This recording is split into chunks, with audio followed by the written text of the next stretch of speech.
রাত তখন 12টা। চারদিকে ঝিনি পোকার ডাক ছাড়া আর কোনো শব্দ নেই। জয়দেবপুরের নির্জন রাস্তা দিয়ে সাইকেল চালিয়ে বাড়ি ফিরছিলাম। হঠাৎ রাস্তার ধারের পুরনো বটগাছটার নিচে কাউকে দাঁড়িয়ে থাকতে দেখলাম। একটু নিচু স্বরে, সাদা শাড়ি পরা একটা মেয়ে, মুখটা চুলে ঢাকা।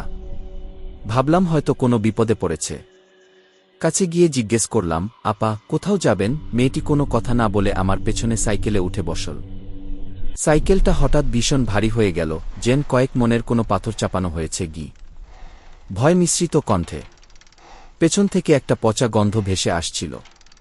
সাহস করে হ্যান্ডেলের আয়নায় তাকালাম। আমার রক্ত হিম হয়ে গেল।